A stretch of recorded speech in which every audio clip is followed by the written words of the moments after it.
How should I wipe my Windows hard drive before giving it away? Hi everyone, Leo Notenboom here for askleo.com. Question. I would like to clear off or erase or wipe all of the programs on my hard drive and clean it up before I donate my computer to a worthy cause. What's the best or simplest way to do this? Well, to begin with, good on you. Not just for your donation, but for thinking to clean it before you do so. All too frequently, we hear of computers being donated that end up exposing, well, stuff that shouldn't be exposed, that should have been erased first. The best way? Well, how paranoid are you? Quite often, I get this question with an additional caveat. People want to know how to remove all of your personal information while leaving Windows installed. You can't. Even if you remove every scrap of data and every application you can, some of your personal information will still be left behind. There's going to be random information in the registry.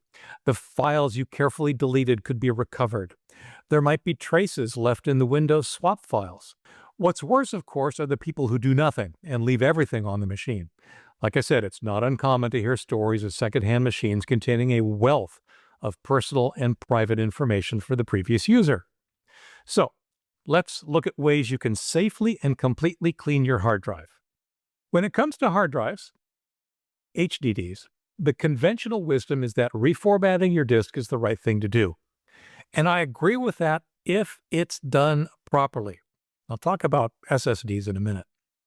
Windows, and even MS-DOS before it, have the option to perform what's called a quick format. In reality, a quick format does little, except create an empty top-level directory and possibly add a label.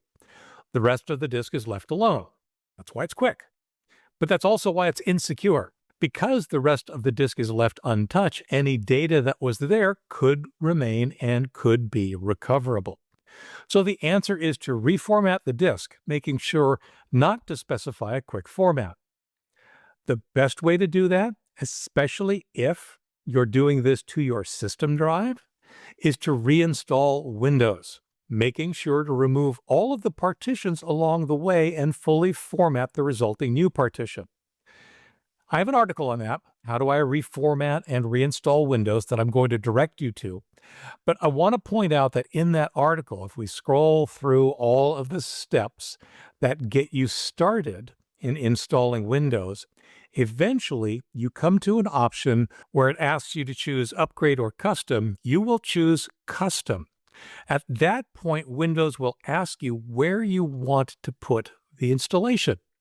This window will come up. Yours is going to look different because it's going to list for you all of the existing partitions on the hard drive. Delete them all. One by one, it's a bit tedious, but one by one, delete all of the partitions that you find on this hard drive, and then use the format function to create a new empty partition that you then format from scratch. It can be a bit of tedious work, I get that. But this is an approach that works. Now, there's another approach that might work just as well, and it might even be a little bit simpler. And that's simply this. After you've deleted everything that you want to delete, encrypt the disk. So, for example, since I'm looking at Windows Pro here, if I right-click on the local disk, I have this option to turn on BitLocker. Turn on BitLocker. Then, do two things. One, do not hand over login credentials with the machine. And two, when BitLocker offers you the recovery keys for that partition, discard them. This way, people won't be able to sign in, which means they won't be able to decrypt the hard disk, and there is no recovery information so that the disk cannot be recovered. Now, one caveat, along the way, you may be given the option to encrypt only the files or the entire disk. Always choose the entire disk. This makes sure that everything, even previously deleted files, are unable to be recovered. If you encrypt a non-system disk, meaning the second drive, in this case, I don't have one on this machine, but if you encrypt some other drive, a second drive or USB drive, you could do the same thing. BitLocker is going to ask for a password in order to perform the encryption. Great. Give it a password. Give it a crazy password. Then forget the password and forget the recovery key. And that disk is as good as completely wiped. System disks, the drive on which Windows lives, are certainly a little bit more complicated, and you can certainly BitLocker encrypt the entire drive. That's why I say don't give the account credentials with the machine, because they could conceivably sign in and start to recover data.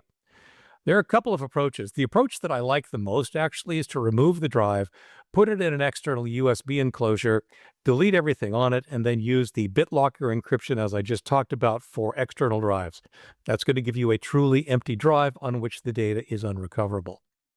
The other approach is to remove all but one account from the machine and then change the account credentials, typically your password. Ideally, if you could do this all with a local account rather than your Microsoft account, it's even less tied to what's going on in your Microsoft account.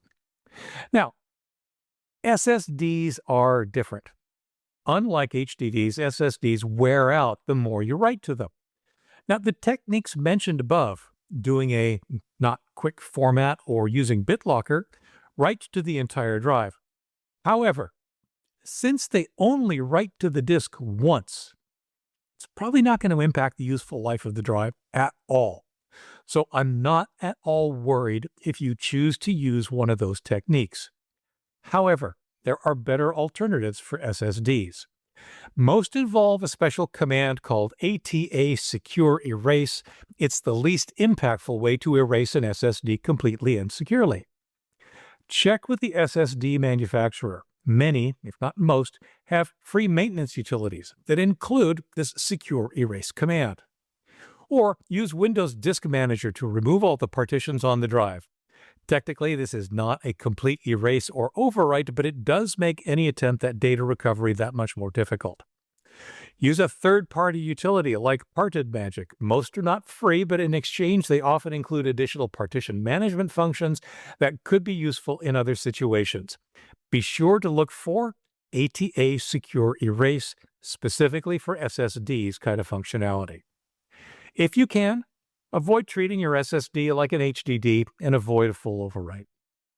All right, bottom line, over the top. Physical destruction. It's been a common recommendation to use a big, heavy magnet to erase a hard disk. Don't bother. It's ineffective. To begin with, it would really only apply to HDDs, not SSDs at all. But the problem is, of course, that any magnets that you're likely to have around the house, even those big, huge speaker magnets, they're not going to do a thing to your hard disk. I believe there have actually been studies showing that some exceptionally large magnets still leave the contents of hard disks in a recoverable state. Another approach to absolutely, positively, really, and permanently destroying your data is to physically secure the disk. Personally, encryption's more than enough for me, but if you care enough to go this far, perhaps drill a few holes all the way through the casing and through the disk platters or SSD chips, and out the other side. Unfortunately, that level of destruction also makes your donation significantly less useful. Now, if you really want to leave Windows on the machine, it's common to want to do that. That may or may not be legal. It kind of depends on the terms of the license for your particular copy of Windows.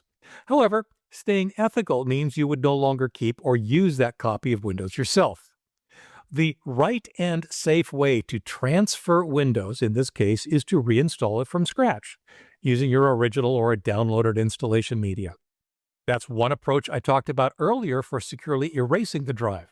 So as part of that process, make sure to delete all the partitions and have Windows set up reformat and recreate the partitions it needs. If you've got a product key, great, include that as part of your gift, as you will no longer use it yourself. For Windows 10 and 11, digital activation is usually tied to the machine, so a product key may not even be necessary. Regardless of the technique you use, wipe your hard drive before you donate your computer. It's just too easy to give away more than you think by skipping that important step. For updates, for comments, for links related to this topic and more, visit askleo.com/11567. I'm Leo Notenboom, still not an AI. Thanks for watching.